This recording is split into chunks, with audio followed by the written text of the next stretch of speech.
So, good morning, everyone. Good morning. Thank you so much for being here this morning, and thank you so much. I see Angie's smiling face over here. I just wanted to briefly mention, I don't know how many of you know this, but Angie is such an incredible ambassador for Alaska and for Fairbanks in the lower 48. In fact, on the Western Museums Association, where ever since I knew her, and we started to work together on the board, she constantly was saying WMA needed to come to Fairbanks and needed to come to Alaska. And regretfully, that hasn't quite happened yet. We're still working on it. But she did manage to get me here today. So I'm really excited to be able to be here and talk to you really about how we can build a strong foundation for community collaboration in the museums that we work with. But first, let me do some introductions about myself. I know Dixie gave you my official bio, but what I'd like to do is to add a little bit more background about myself. Which is, I really do consider myself to be a museum person. More importantly, I consider myself to be a community-based museum person,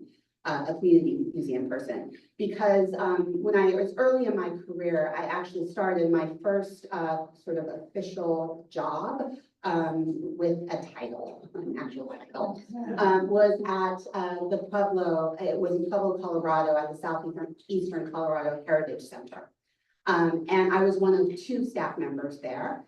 That was me as museum curator and the executive director. About 3 months in, the executive director said, "I'm leaving, Lisa, good luck." And so I was the only staff member at the Heritage Center until I then too left and they hired somebody else. And it taught me a lot. It taught me about working with community, taught me about working with the board. It taught me about how I needed to be able to show up as a part of that community. And ever since then, at the organizations I worked for, whether that was the Japanese American National Museum or the Oakland Museum in California, I really tried to approach working in museums by really being able to focus in on the communities that we were serving and recognizing that my job, whether that was collections manager or curator or administrator as I am now, would really be able to bring community into the heart of our organizations. So I brought that mindset with me to the Smithsonian when they asked me to come and be the director for the Smithsonian Asian Pacific American Center. And I consider myself really lucky because I got such an amazing platform. I have such an amazing platform in order to be able to really elevate the voices of community in our nation's capital and across the country. And right now, as my bio mentions, I am working on the semi-quincentennial. And so for those of you who don't know that particular term, don't worry, you'll be hearing a lot about it because it's the 250th anniversary of our nation and the signing of the Declaration of Independence. I'm currently the Smithsonian's representative on the U.S. Commission, and I'm bringing together all of the different parts of the Smithsonian, all 21 museums, 14 educational and research centers, and the National Zoo in order to be able to observe that really important anniversary for our country. And I just wanted to put a quick pitch in because I know the semi-quincentennial really wasn't meant to be the topic of this presentation. But I will note we understand at the U.S. Commission that the Alaska Commission is going to be up and running. Currently, right now, there's 52 state and territory commissions that have been authorized either in the executive or legislative branches of the state government. And rumor has it that Alaska is on its way. So I just want to put that into all of your heads for thinking about 2026 is going to creep up on us faster than we know it. So that's a little bit about me. One other thing I should mention, I did mention all of the different positions that I've served in museums. And I will say though, my favorite one is museum educator. So I am a museum educator at heart. Yes, I see some thumbs up there. Yay. What I'm going to mention to all of you then is, as you can probably tell, I'm going to be making this a little bit interactive. We're a small enough group, and I hope you could use your teacher voice when I do ask a question to call some things out and don't leave me hanging up here, because there's nothing more embarrassing, as museum educators know, to have an audience that doesn't answer you back when you ask them something that is not just a hypothetical question. Okay, so keep that in mind as we go through, and I will cue you in for when that participatory moments start to appear. But before we get started on talking about community, I really wanted to have you consider this question. This is not participatory, you can just jot it down on a piece of paper in front of you, or just keep it in mind. But if you have the ability to start over from scratch, wipe away all of the things that concern you in this particular moment in your own organizations, what one thing would you do at your museum to better build community, or to build a better community? The reason why I asked this question is because when the Smithsonian Secretary, Lonnie Bunch, asked me to come in to serve as the interim director for the brand new museum, the Smithsonian American Women's History Museum, that was authorized by Congress in 2020 as a part of the Smithsonian, I had a very, very rare opportunity to be able to consider that very question. And not many of us do have that when it's not hypothetical, because for me, I was being asked to build the very foundations of a new museum. And so this question I thought was really helpful for me, because what I realized is that in that moment, I could build a different type of museum, right? I could build a museum that didn't have all of this legacy, didn't have decades or years worth of baggage to come along with it. And I also had the ability to do it at this present moment, you know, in the 2020s, not in the 2000s or in the 1990s or 1980s, when many of our best practices sort of got set in stone. At least it did for the generation of museum professionals that I am a part of. So I just wanted you to think on this throughout my conversation. We'll revisit this question again, and hopefully we'll add to some of those answers that you will hopefully have written down and jotted down in front of you. But let's first talk about the elephant in the room, or the African elephant in the lobby of the National Museum of Natural History at the Smithsonian, because I keep using this word community. I'm community-based, I talk about community, but what do we even mean when we say community? Or should we be saying communities, plural? Or has the word community become such a trendy, overused word that it's lost all meaning to us when we use it? Something to consider. It's come up several times at various different conferences or conversations that I've been in. And so I thought, given the theme of this conference, I probably should just address this particular element. So I thought it was useful for us to go back and actually go to Oxford's dictionary and see that there are two different definitions for community as a noun, which is the first one we're familiar with, a group of people living in the same place or having a particular characteristic in common, such as a scientific community. By the way, I didn't choose these examples, Google gave them to me. And the second one is a feeling of fellowship with others as a result of sharing common attitudes, interests, and goals, sort of like a sense of community that organized religion can provide as the example.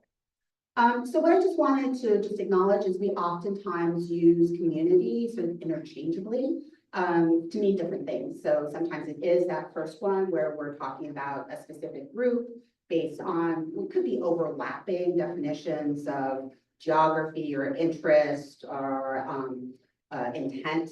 And we can also use it sometimes to mean, we just don't say it this way, our stakeholders, our donors, our visitors, or our desired future audiences that maybe we haven't had a chance to connect with. And what I'm just going to acknowledge is all of those definitions are valid. We just have to realize that we're doing it, we do it, and realize that I have a tendency to want to use the plural as a result of that, because each one of us, we all know we occupy different communities, right? Sometimes it could be a geographic community, it could be an interest-based community, it could be a racial or ethnic or cultural community, and those are all valid. But ultimately, as I go through my talk with you all today, I'm just going to recognize that I'm really talking about the second definition here, is how do we build that feeling of fellowship with others, in particular as a result of sharing common goals. Because ultimately, I think that when we strip away all of the different things, the different types of communities we work with, stakeholders, donors, visitors, neighborhoods, etc., that this is what we're trying to do, right? We're trying to create a feeling of fellowship with them, right? We want them to feel connected to us, to our museums, to the content we're providing, to the discussions that we're having. So that's really what I mean when I talk about community. So here we go then. What does it mean to build community? I realized as I looked at this question that actually after almost 30 years of working with communities, I actually don't have a concise way of describing what is admittingly a very complicated and intense, if you're doing it the right way, process that extends over time. So I did what any self-respecting person would do in the 21st century, and I asked ChatGPT to do it for me. So right here, how do you build community? How do you build community? And happy to report, ChatGPT did not disappoint. It actually provided 10 points in a summary about what it takes to be able to build community. And oh, by the way, feel free to do this. I don't think of it as cheating. I think of it as AI giving me a helping hand, especially on a presentation like this. So what you can see is building community involves fostering connection, nurturing relationships, and creating a sense of belonging among individuals. Okay. Yeah, I'm reading this for those of you in the back or for those of you on the webinar, it might be a challenge to read. So number one, create shared spaces. So talking about establishing physical or virtual spaces where people can come together. They also said to facilitate communications, encourage open and inclusive communication channels where people can share ideas, experiences, and resources. Pretty good, right? Celebrate diversity. Embrace and celebrate diversity in your community by recognizing and valuing the backgrounds, perspectives, and identities of its members. Encourage participation, create opportunities for community members to get involved and contribute in meaningful ways. So far, so good, right? Not bad. I just wanted to bring up here that in this thing, we do have a really good summary as a result of that. That's out there. Keep going here, but let's keep going on to the other 10. Really looking at promoting collaboration, foster cultural collaboration and cooperation by facilitating partnership and joint projects amongst community members, provide support, offer support and assistance to community members in times of need, listen and respond, actively listen to the needs, concerns, and aspirations of community members and take action to address them. Build trust. And that means to cultivate trust and mutual respect among community members by being transparent, reliable, and accountable in your actions. Promote civic engagement, encourage community members to participate in civic activities such as voting, advocacy, or community service. Lead by example, demonstrate leadership and commitment to community building by setting a positive example and inspiring others to get involved. And here is what ChatGPT concluded. By implementing these 10 strategies, you can create a vibrant and supportive community where individuals feel valued, connected, and empowered to make a positive difference. Pretty good, right? Beautiful. Yeah. Love it. Love it. Did ChatGPT get anything wrong? This is the participatory part. That is not a rhetorical question. For all of you, what stands out to you about this sentence or about the list that we just went through? What might have gotten missed? Maybe did you disagree with anything that was on there? Right here. Project, please. If you could, yeah, stand up and project. I just had a really similar conversation with Just Children's Museums in Albuquerque, and those 10 things we had brought down to listen, welcome, co-create. And I heard all of those in that, and that was like a much more elaborate way to describe those two things, which I think would result in this. Yeah. So So- fine. So that's a great observation. If you wanted to sort of pull out what the top things would be, it would be listen, collaborate, and sorry, what was the last one? Listen, welcome, Welcome. co-create. Listen, welcome, co-create. Yeah, that's a pretty good one too. So, congrats, you're even better than ChatGPT. Thank you. What else? There's another hand over here.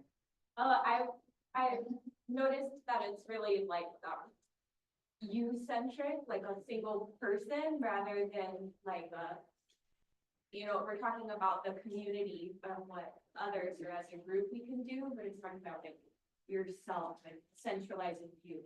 Very good observation here, right? So on one hand, even though we're talking about communities, so a group of people, what ChatGPT is recognizing is communities are made up of individuals, right? And in this particular case, in order to build community, you have to be able to get individuals to become involved in the group to become a community. So a lot of the activities here highlighted that. So you're 100% correct on that. So that's a good observation. Anything else? I'm struck that it says you can create. It doesn't say you will, no No. guarantees, it's possible. Yes, you can create. It's possible to create if you do all of these things, but it's not a guarantee. You're 100% correct, right? And that goes back to what I had mentioned about being a long, complicated, pretty labor-intensive process to do all of those 10 things. And you could probably do all of those to some degree, and you still might not have those individuals coalesce into what would be considered a community. Which is why, to be honest, community building can be so difficult and challenging. Anything else? I was just gonna follow on what you just said, that this is all very rosy and positive, and it doesn't address the hard work, the challenges, the trauma that can come out of getting all these diverse voices together, these various communities, that there's a lot of room for confrontation and challenges.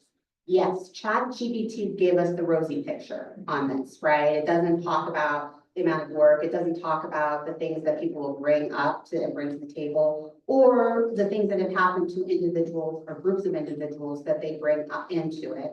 And oftentimes, let's also admit it, sometimes museums have added to that trauma, right? Or created a sense of distrust. And as a result, some of the actions that we listed is kind of remedial. It's trying to fix a lack of trust, a lack of accountability, a lack of communication, a lack of listening, etc. Right? Yeah, and that can be the hard part. I was gonna say it felt really impersonal and didn't feel passionate. It felt very and working against community work because it felt so impersonal. Yeah, so the listing, ChatGPT had kind of, in its execution of listing this, made what is actually a very intimate, and passionate and comfortable, in some cases uncomfortable in other times, process into something that seemed very clinical, right? These are your to-dos, and if you check off all these boxes, no guarantee, you might be able to do community building. So I agree. And that's one of the flaws, right, of AI. They're crunching through a whole bunch of different websites, pulling out from a whole bunch of different data and coming up with a pretty pretty passionless, that's the word, passionless description of what is something that we all know can be full of emotions and contributions and a lot of human things as a part of this that kind of goes straight out. Agreed. Right there in the middle. In today's culture, I would say my welcome is your anathema. Say that last part again. You're welcome is. My welcome is your anathema. Does that make sense? Say that. Tell me a little bit more. All right, let's say the context of the current balance around the recognition of LGBT people. I don't know, for you, they are really nice. So, it all depends on what kind of community you see, and what others see. And I don't know if that divide is something that can be rich. Yeah, oh, that's a really good point, right? We have communities that are in opposition to one another. We're in a point in time, here in the United States where, and across the world, right? Where it is easier to go onto the polar opposite sides, right? And the far one end of the spectrum, the far other side of the spectrum, and forget about the middle parts of it, right? And as a result, you could have communities that kind of battle one another. You could have a feeling that there is no gray area, there's no middle ground in those things. So I agree, and that is a challenge, especially for museums, as we try to build communities. How do you work with one community without automatically alienating another? Right? Okay. Well, that kind of speaks, to me, the word that stands out is empowering. You can create a sense of community, but if people don't feel like they have the ability to make a change or implement something, then it doesn't go. Yeah. So how to be able to make a change and feel empowered to do something. But at the same time, going back to the earlier comment, do no harm in that, right? To feel empowered to do that. But at the same time, in that empowerment, not harming others. And that's a hard space to occupy. I was going to say, just particularly that statement, it doesn't talk about longevity and how you continue. You can bring people together, but it's not a one-pony show. You can't just do it once and then walk away from it. It's a long-term commitment. Yeah, to do all of this right, you can't just do a one-off, right? You can't listen once. You can't be transparent once and then think that you're going to build a community, right? It's long-term, it's consistent, it's all of those things. And again, yeah, that isn't mentioned and probably should be, right? This is an ongoing process. This brings me to a conversation I had with Faith long ago. Faith Development is the educator in Valdez, but Oh, yeah, microphone here. the thing about community is that we have to step away. We cannot be behind our desks. This longevity, this sustainability, this empowerment means we have to leave our museums. Our museums are, we perceive them as the nexus of community, but we have to get out of our museums. So this whole discussion has brought me back to that conversation of getting out from behind your desk. Yeah, because we have to participate, right? We're one of those individuals that this list is referring to, right? So we as museum staff, we as museums, we also need to get out, feel empowered, listen, do all those things that are just mentioned and get out behind our desks to participate within the community that we're wanting to be a part of. Okay, well, thank you for that. I know we could go on because that's the whole nature of doing this. But thank you for adding to that and recognizing that ChatGPT doesn't always get every nuance, which is why we have our human beings here. I've always put this photo up because I'll have to say, as a community-based museum person, it shouldn't be a surprise to anybody that this is actually my favorite photo of a museum.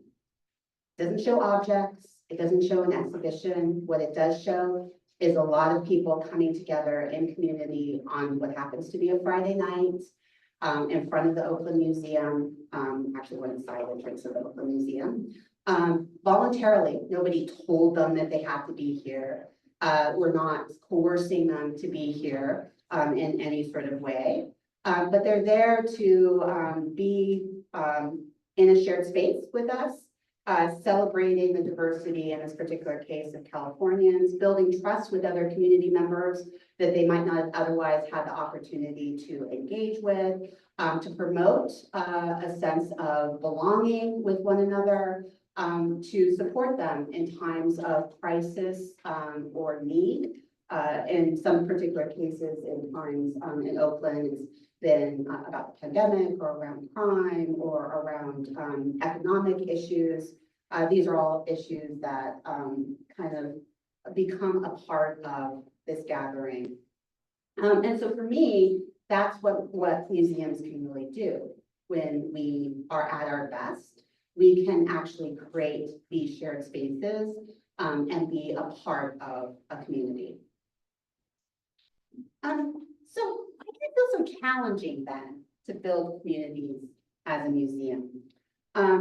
So we've recognized, and let's say this, I've been to a lot of museum conferences with Angie primarily. Why is it that we're still talking about building community? Why haven't we figured this out yet? Why isn't communities really seen as being synonymous with museums? Why haven't our missions adjusted to recognize this? And you know how I know our missions haven't adjusted to recognize this? Because I asked ChatGPT. What is the mission of museums? And here's the answer. Ooh, 6 this time, not 10. And I like that I just have to point this out. I love this of ChatGPT, that it recognizes at the first point, the mission of museums can vary depending on their specific focus. So art, history, science, all the different types of museums you're being acknowledged and seen there. But generally they aim to serve these key purposes: preservation, education, research, cultural enrichment, community engagement, inspiration, and creativity. I wasn't too surprised when this came back. These are some of the things that I hear over and over and over again when I engage with museum staff around their missions and talking with them about what they do. There are some things, I'll just acknowledge, there are some things in here that relate back to that other list of 10 around community building. So for example, we have celebrating diversity in here, somewhere in there. Under cultural enrichment, museums celebrate and promote cultural diversity, fostering understanding and appreciation among different groups of people. So we see some of that. We see elements about bringing people together, museum service, community hubs, bringing people together for shared experience, discussions, and collaborations. And I like the next sentence. They often host events, lectures, performances, and other activities that engage and involve the public. But what we do see is that preservation, education, and research take the top 3 spots here as our key purposes. And in fact, it says here that preserving heritage, fostering learning, promoting cultural exchange, and enriching lives is the summary that ChatGPT gives about what our key purposes are. Okay. Would anybody disagree with ChatGPT? Probably the other unstated ones, at least in Alaska, is the role of museums in tourism. You know, a lot of our local communities actually have a funding base to support museums. And it's because it attracts people to those communities. And so sometimes they have to be pretty diverse in what they offer while very focused. But I think the economic benefits are really very evident in some communities and less so in others. And the other part that I'd like to emphasize is that in Alaska, at least, we have a responsibility to carry forward all the history, including natural history. And that's something that the state doesn't acknowledge, nor does the federal government in many instances.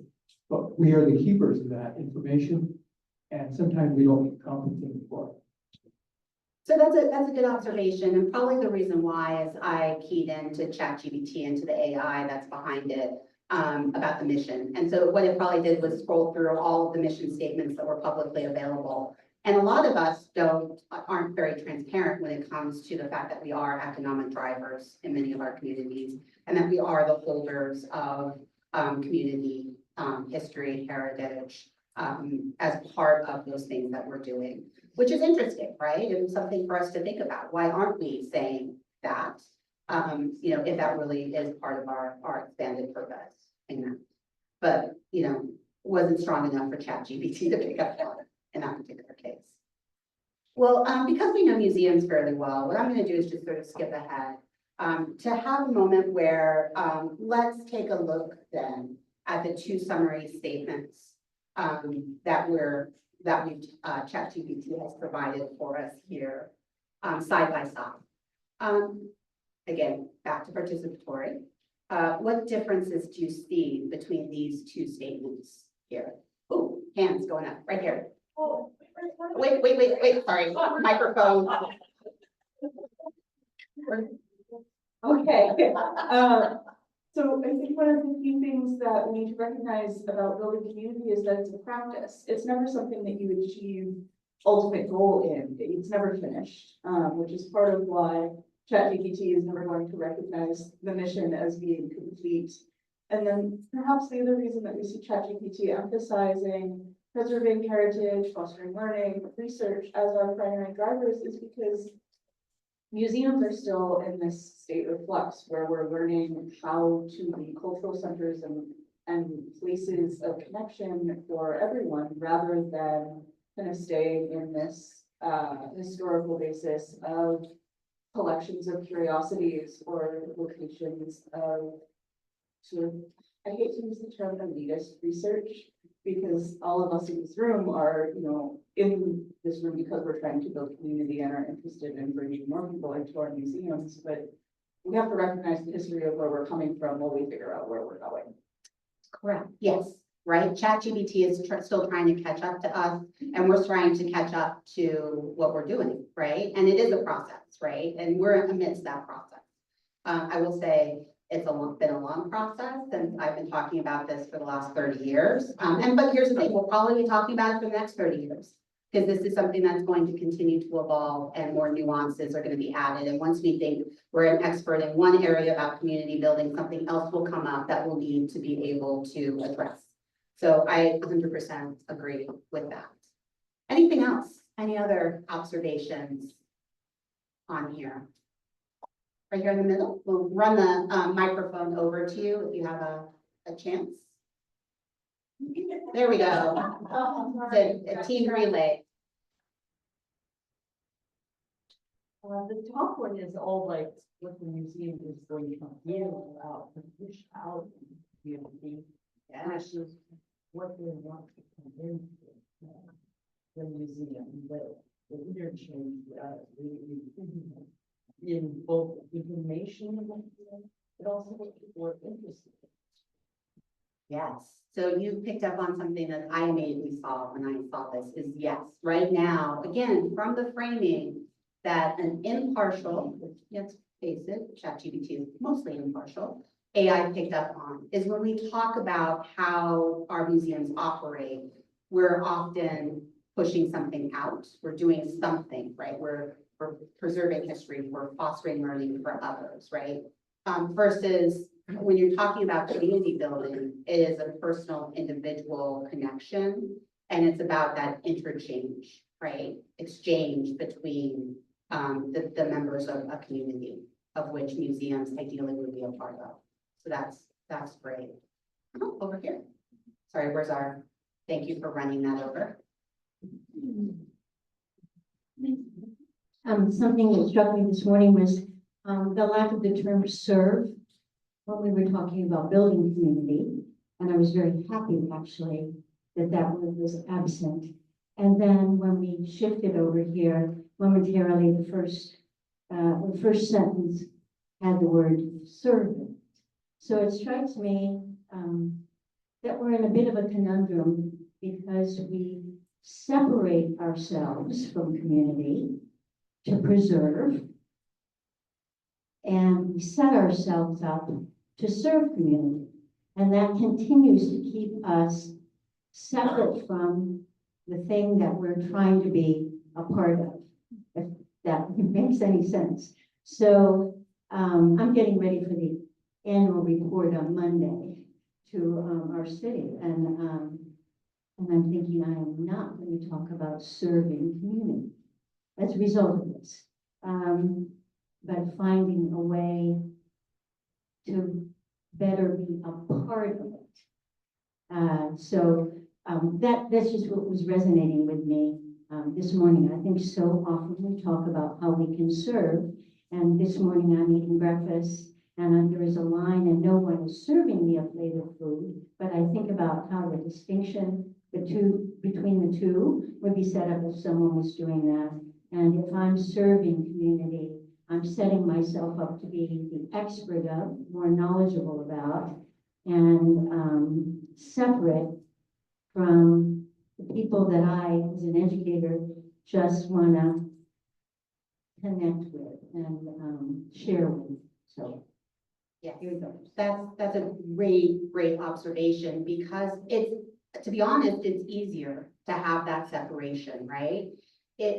I'll just be blunt. It was easier back when you could say museums were neutral, that we were somehow, we only talk about history and therefore we don't have to get into any of the messiness that we talked about, the polarization that's happening.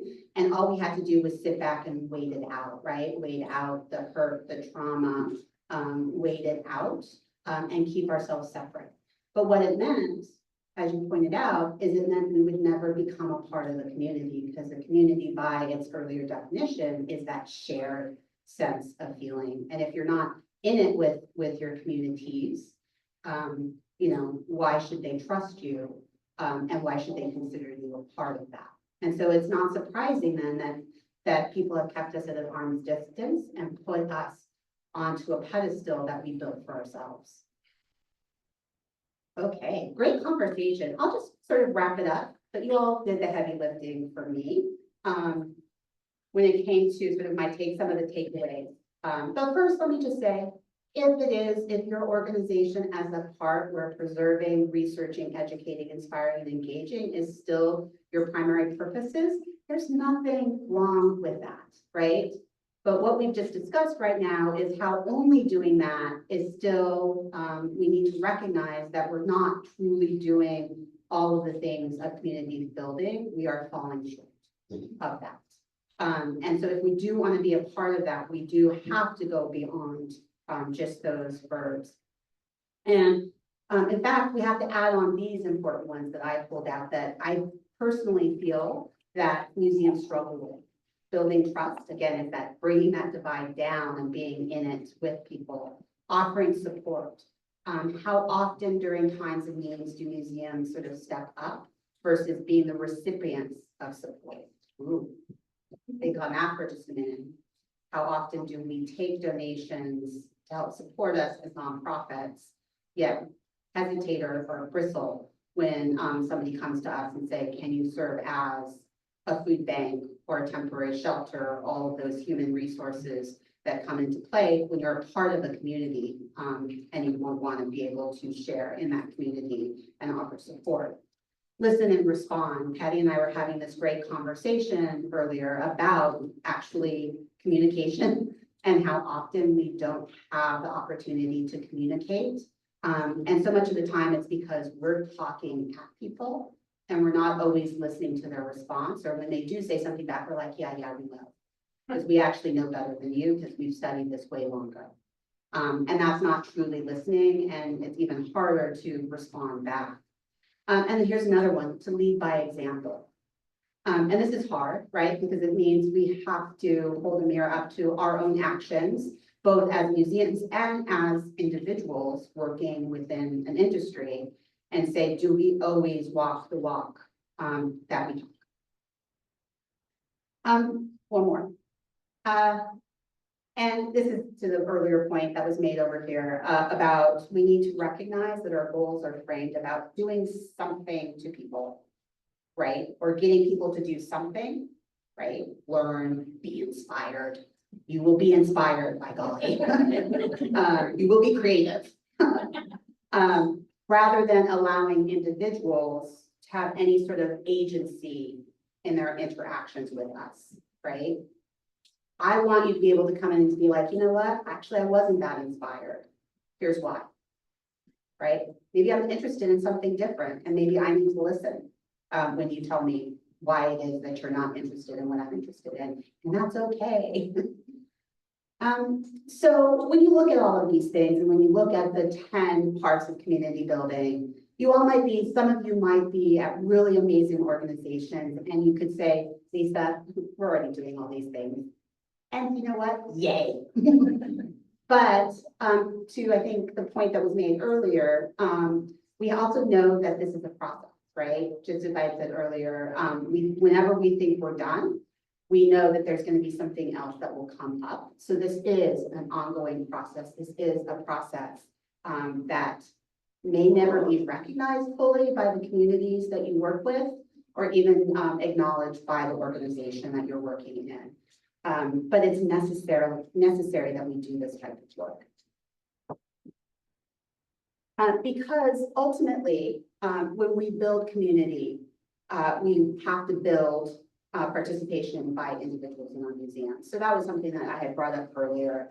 And it's not just about passive participation, as I mentioned, like we want you to be inspired, we want you to walk through our doors, we want you to pick up that pamphlet that we so kindly provided for you, or use that resource that we gave you in your classrooms.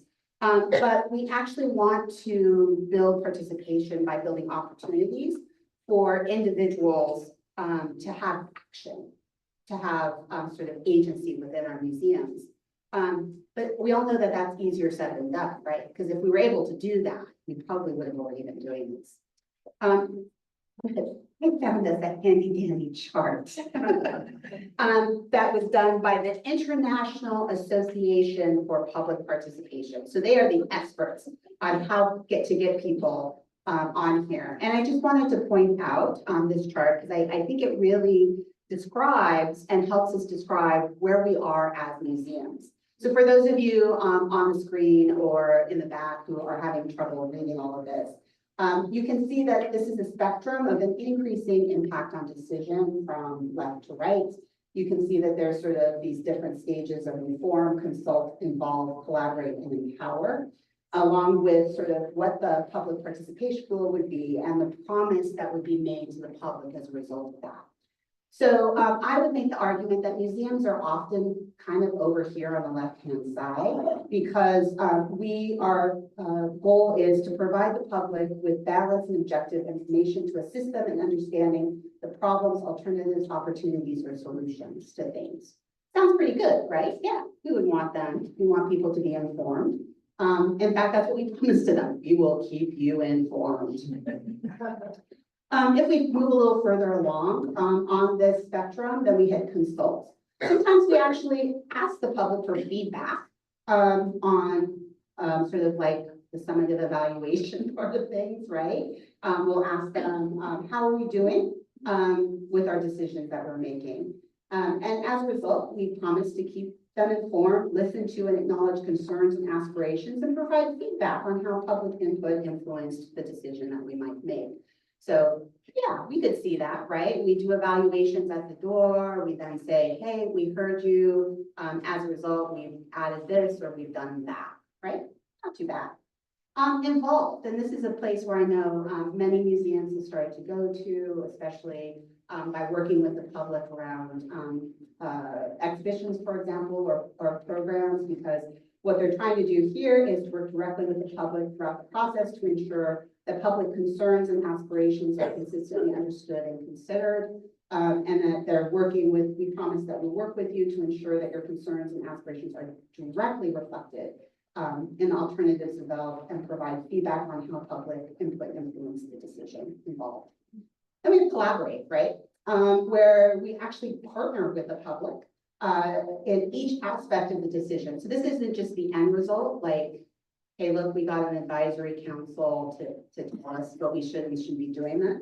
But along the way, each part of it, from planning, implementation to delivery, we have the public collaborate with us in that process in order to develop what we're working on. And then as a promise to that, we promise to look to you for advice and innovation in and incorporate your advice and recommendations into the decisions to the maximum extent possible. And then finally, empower, that wonderful E word that we all hope to achieve, is to place final decision-making in the hands of the public, and then we just implement what you decide. So that is the spectrum of public participation. So you can see where if we're all the way over here on the left and informed, but yet we aspire to jump all the way to the right to empower, why it might be a little difficult for us to be able to do that. And that's okay, but this is a way to sort of help us identify where you are at and your museum is at on the spectrum, and maybe how to go up to the next level in order to be able to do that. Because that's what's important for us, right? We want to go from institutions that just inform and maybe get to a point to collaborate with them and to empower. So I'm going to give you some examples of how we've been doing that in the museum field using various different things, in particular in exhibitions. But I just want to acknowledge that we've been doing a lot of the spectrum. We've been working along the spectrums in museums from everything from those community advisory groups that I mentioned to things like community collecting days. We've also heard back from communities and offered up things like food banks and vaccination clinics during the pandemic, to serving as polling locations and hosting naturalization ceremonies, just as examples of how you can move along and how you can start to incorporate what people are wanting to do and see from your organizations. But I recognize that exhibitions can seem like the hardest lift of all. And so I just wanted to recognize that we have been doing this, right? This is a good example of consulting with people here in the Oakland Museum. They're actually incorporating visitor feedback from the very start, right? This is when it was even in the incubation of an exhibition, they would go in and start asking people questions and using their feedback to help guide how they were going to take the outline and the content of the exhibition forward based on how people were responding. To involving community within some of these things. We heard back in Oakland that people were really, really concerned about gentrification and the fact that people were getting forced out because Oakland is right next door to San Francisco during the tech boom. This was a concern that people really wanted to discuss. They wanted to be involved in the discussion. They just didn't want us to tell them about it. They already knew what was happening. They were experiencing it. What they wanted to do was to have the museum serve as a place that they could become involved in and to get better informed and to share with their neighbors about what was happening. Two opportunities to collaborate. And so this is an example from the Wing Loop Museum in Seattle, where they collaborate with communities to develop their exhibitions. And to actually giving over the power of the exhibition over into the hands of people. So this is an example from called Click. This is from the Brooklyn Museum, and this is a completely crowdsourced exhibition of photographs. And here's another example from the Museum of the City of New York, and this is called New York Responds.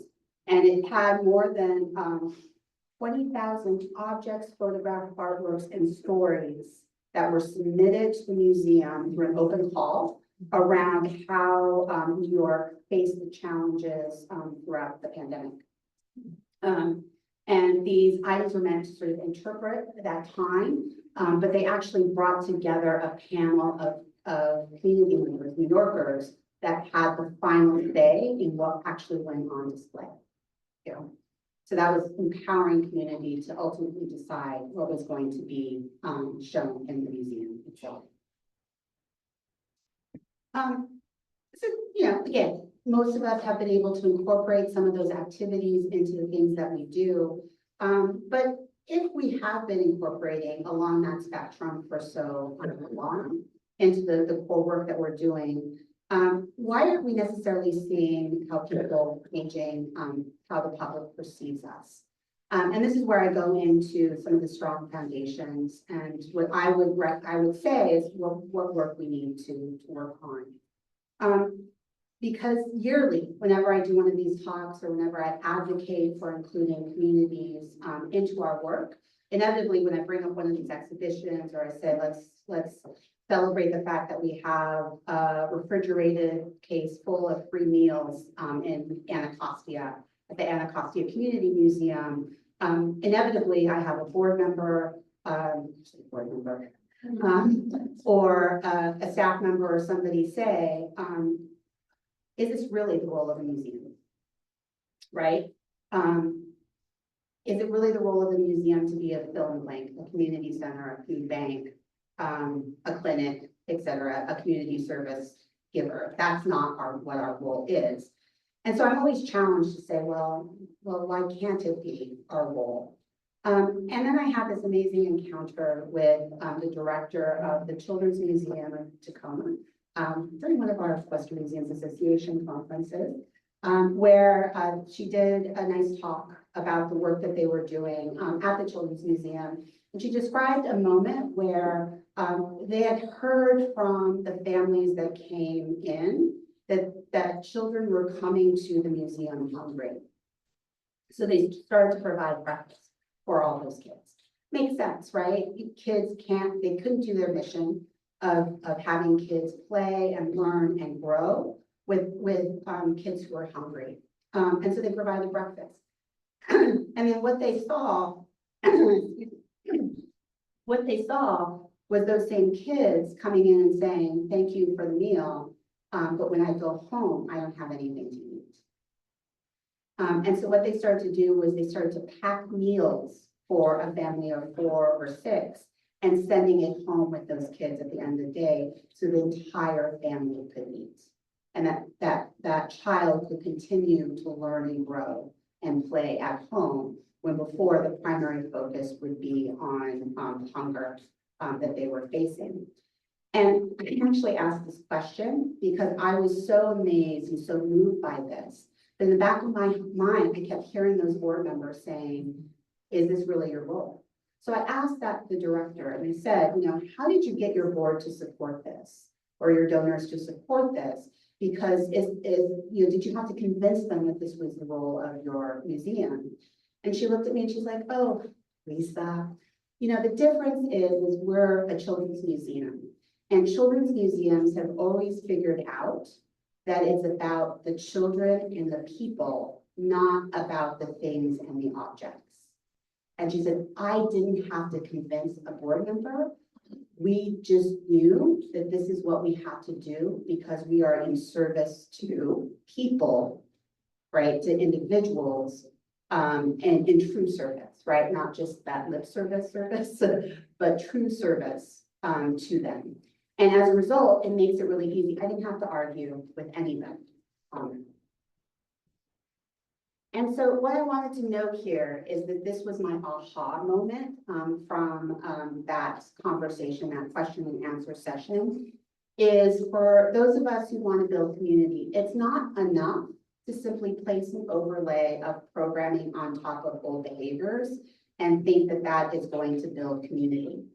Because the fact is those staff members who are leading that programming, they leave, right? Funding changes. And those programs that you manage to get funded for that time, they go away. And all of a sudden, what it looks like to the community that we're being a part of is we just abandon them, right? We parachuted in when it was convenient for us to say we are building community with you, and then we disappear again for a whole set of reasons that we usually aren't very transparent with them about, that led to our decision not to do this programming. So what I would say is we really do have to go back to our foundations and go back to what ChatGPT pulled from, right? All of our organizational statements, like our mission, vision, and values that articulate who and what we are and what we value. We don't realize often how important they are to setting that foundation in community work when we're trying to do that work. Because let's face it, how long has it been since any of you in here have revisited your mission statement? I'll just be transparent. The Smithsonian has had the same mission statement for 178 years, right?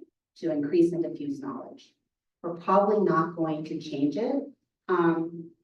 But the reality is we do need to go back in and figure out how we interpret it, right? And what does that mean when we do it? Because we need to ask ourselves, how does our missions and visions reflect our work in community? Should it? Maybe so, maybe not. But we need to be asking ourselves those questions. And more importantly, a lot of the work that we see when communities come together is recognizing that communities often share values, right? Either, sort of unconsciously or explicitly, they come together because they see themselves as sharing common values. And so if we as organization can't state what our organizational values are, it's going to be really difficult for us to do that. And oh, by the way, if everybody is operating off of their own set of values and not that shared set of values, that's when you start seeing internal staff conflicts start to come up, especially around community, because each person is interpreting what they value differently. So if you haven't done this recently, here's a couple of questions to ask yourself when you do revisit your mission, your vision statement. So here's one question. If you were wildly successful in all that you do, because that's what a vision statement should state, what would the world look like? Why does it matter if you achieve your organizational vision? And why does your museum work matter? For anybody, for the community that you're a part of, for the greater benefit of Alaska, or for the world? Why does your work matter? And when you revisit your mission statement, ask yourself, does this really reflect your current purpose? Because that's what a mission statement does, by the way. It should state your current purpose. Who are you in service to? And does your mission statement actually state it? Probably should, right? And what are you in service to? So going back to that idea of service, and again, true service, right? When you're in true service to somebody, you can actually state who you are in service to, and what you are in service to. And can others articulate your mission? If you have a mission statement that's so long that you are challenged to remember it, chances are very good it's going to be really hard for others to also understand what your mission is. So some quick examples. Some quick examples here. That I just wanted to mention. These are ones that really do inspire me. This is for the Bay Area Discovery Center. Their vision is every child grows and thrives through joyful play. Their mission is we create playful learning experience that inspires a passion for discovery in every child. Their core values, which values again help to sort of outline what everybody sort of sees as part of their core beliefs, is to lead with joy, cultivate curiosity, foster belonging, support our people, and partner with community. So look, they actually say in their values that that's what they value. Anacostia Community Museum. Their vision is urban communities activate their collective power for a more equitable future. Their mission is together with local communities, the Anacostia Community Museum illuminates and amplifies our collective power. And Green Stripe, this is the organization that is the Children's Museum of Tacoma is now a part of. Their vision is for a just and joyful community. Their mission is to honor children and youth and champion play. And their values are, we welcome all ability, all ages, all countries of origin, all ethnicity, all families, all genders, all races, all religions, all sexual orientations, everyone. So again, these are how, if you can imagine, if ChatGPT was pulling off of these mission and visions, if I asked that question, how maybe different that list of 6 would look. Okay, but some of you are thinking, but Lisa, I'm not in charge of deciding what my museum's vision, mission, and values are. What do I do?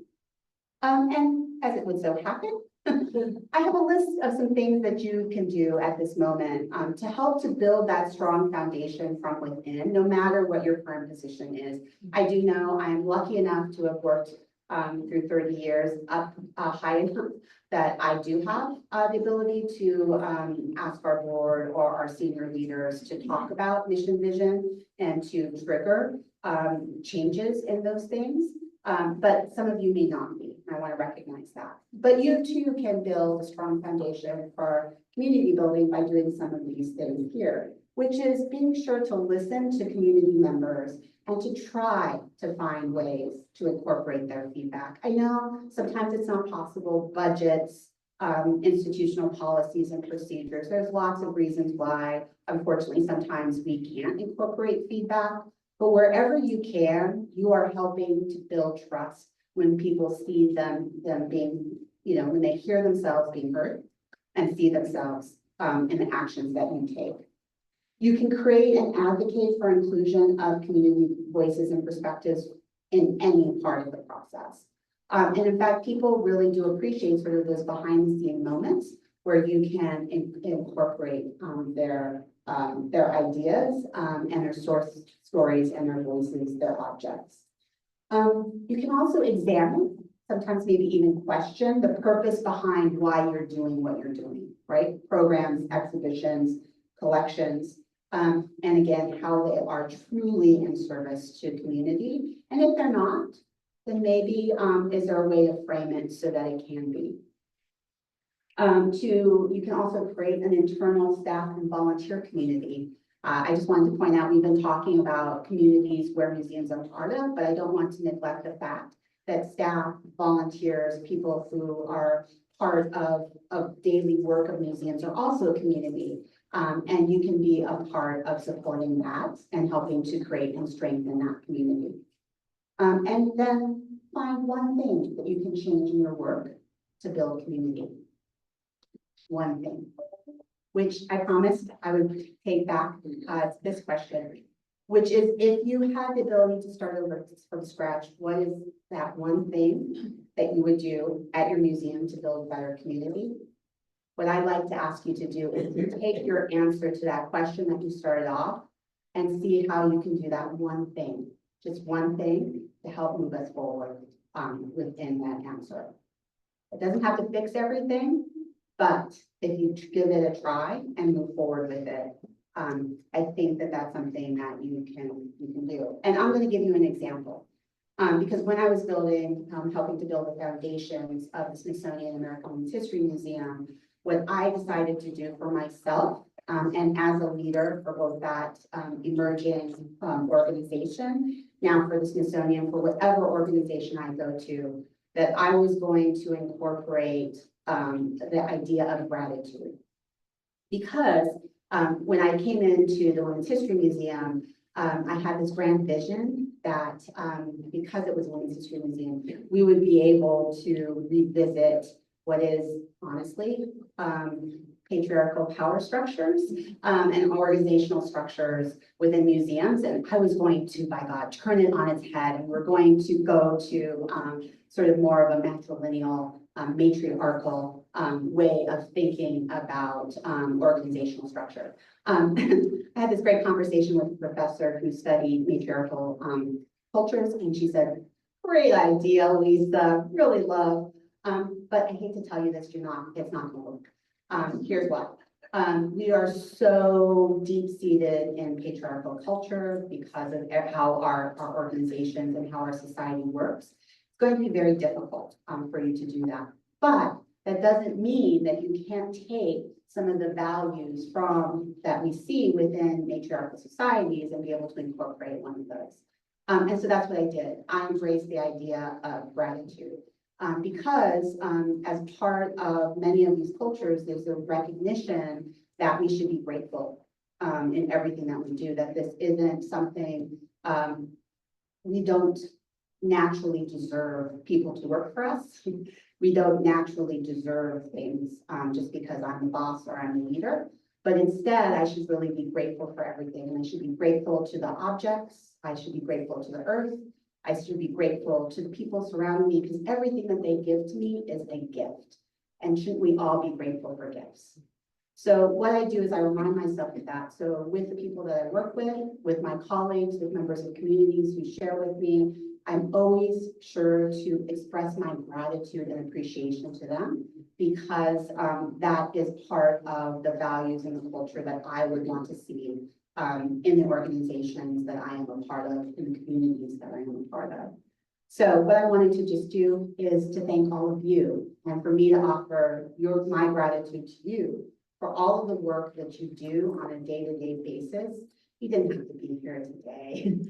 You could have just stayed and done your job. And I know there's a pile of work and email and things to do, but you're all here listening to me talk on to you. And I couldn't be more grateful for all of the participation and the support that you gave me as your speaker for today. So thank you. That's it.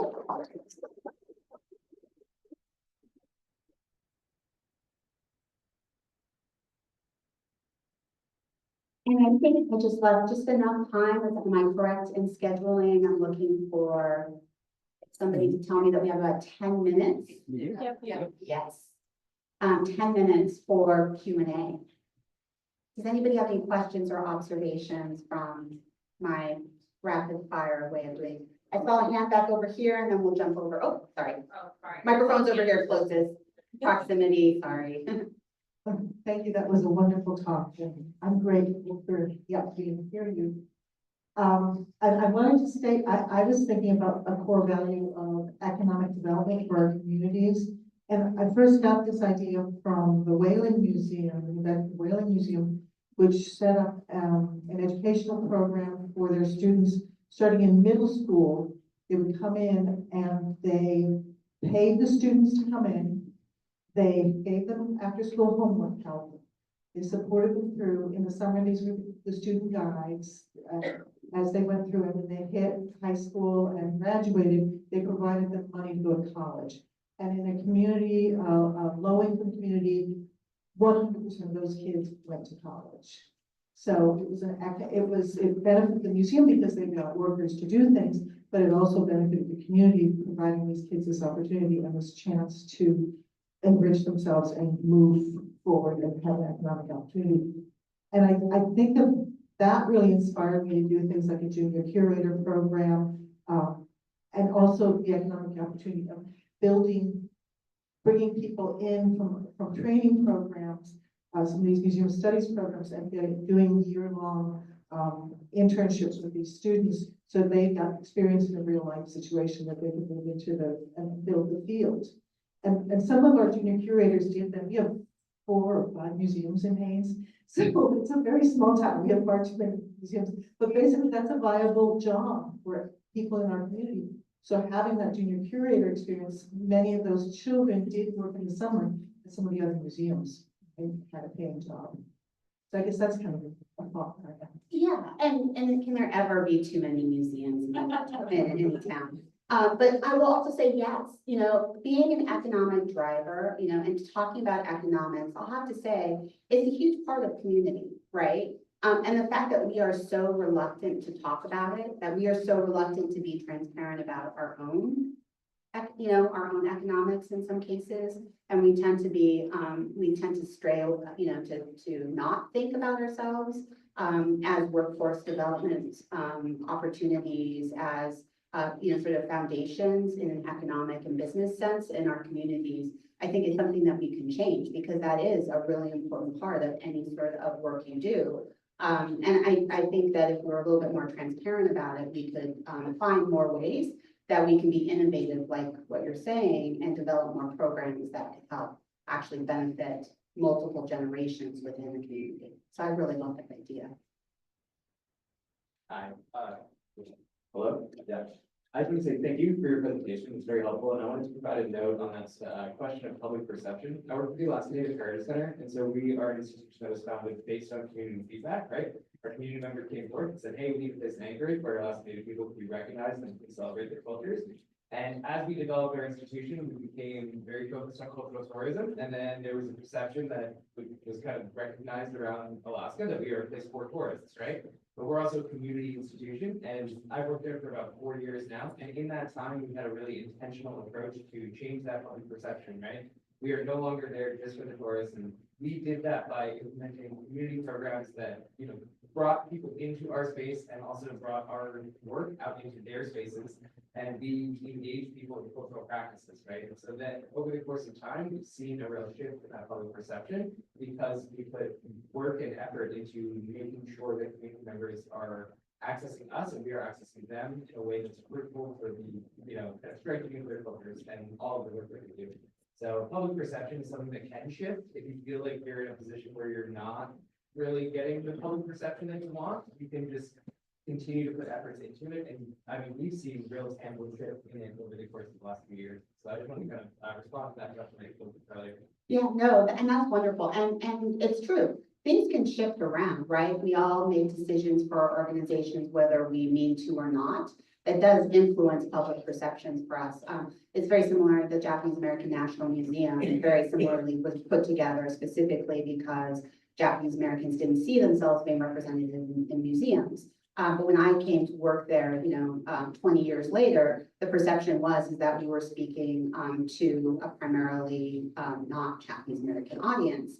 And that was reflected in our visitation. And as a result, the very purpose of the museum was shifting away from something that was very important. And so we asked and we said to the communities that make up that is like, why is that the case?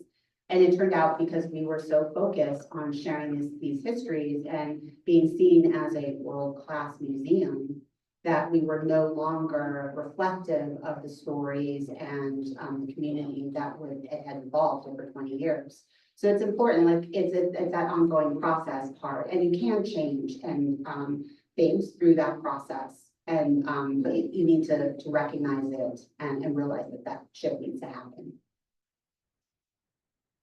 Any other questions? Comments? There's one here in the front. I wanted to go back to your question about what would you do if you started over? Do you have any advice for those kids that are starting? Oh, starting something. Is that the right way to interpret that? Just starting the whole. Oh, starting that whole From process. ground zero. From ground zero. My advice would be to listen. And to start the listening process, not by the obvious place, but by starting by asking the person that you're speaking with, what do they want to share with you? What are their concerns? What are their big issues? What is top of mind for them? Setting aside museums altogether, just have a conversation and listen.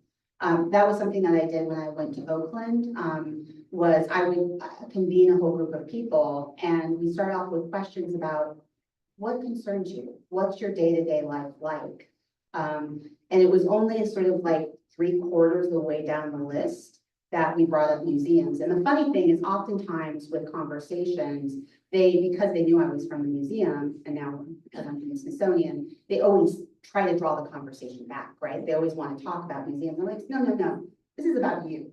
Let me find out about you because ultimately I want to know more about you. Because you're the experts in what you need and what your community needs, what your family needs. And it's important for me to understand that. What I realized is when I did that versus starting off with what can the museum do for you? That's stymied people. People could not answer the question other than to say, do an exhibition, because they couldn't think beyond that public perception of what a museum is. And so that's the catch-22. If you're doing this type of work, is how to battle against that to something different. If in fact the people that you're talking with are telling you that that's what they want, but in fact that's not really what they want because they're not participating in community with you. So, if you can somehow break that cycle, that's a great way to start, is by listening, but listening from a point of view not of how does that affect my museum, but how does it affect that community that you're trying to build? What is that community that you're trying to build? And look at it from that place. And then the second set of questions that come in is how can the museum support that community? Not serve, but support, and to be a part of that community. And how might that change the activities that you do. And clearly you do want to work towards your strength, right? And community members inevitably will say that, just to say, thank you so much, Lisa, for listening. We really appreciate the fact that you have a better understanding now of what we face.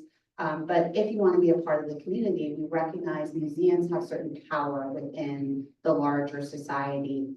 They can do things that we community members cannot do. And then all of a sudden you're like, whoa, okay, this is how we can work together then, because I provide something in the community that the community couldn't get otherwise. And that's the moment that I hope that you'll be able to get to as you start off with that journey, but it does require asking slightly different set of questions. But hopefully during the next, day and a half, we can have another conversation. I can delve a little bit deeper and see if I can be more helpful within the context that you're in. Anything else? If not, I think we're at time. We're spot on time. Thank you again so much. I will be around, so if you do have anything else to share with me or questions you'd like me to chat with you about. And oh, by the way, just one quick last pitch. The Smithsonian is going to be doing a sort of a massive festival as part of our semi-quincentennial celebration on the National Mall for 4 weeks. It's going to be called a Festival of Festivals, and it's really sort of celebrating the way we gather as communities in all of its different aspects. So I am in the process of crowdsourcing, and I would love all of you to let me know if there is any particular festivals and gatherings within your community that you would like to see us partner with. Please let me know. And hopefully we can get that connected in, because what we'd like to do is bring those festivals to the National Mall. We'd also love for the Smithsonian to come back to Alaska, give me another reason to come here. But also to be able to ensure that sense of community is being built across the nation. So feel free to let me know about that as well. So that was just one piece of pitch and a piece of work I needed to do on behalf of the Smithsonian. So thank you so much. It was really a pleasure to speak with all of you today.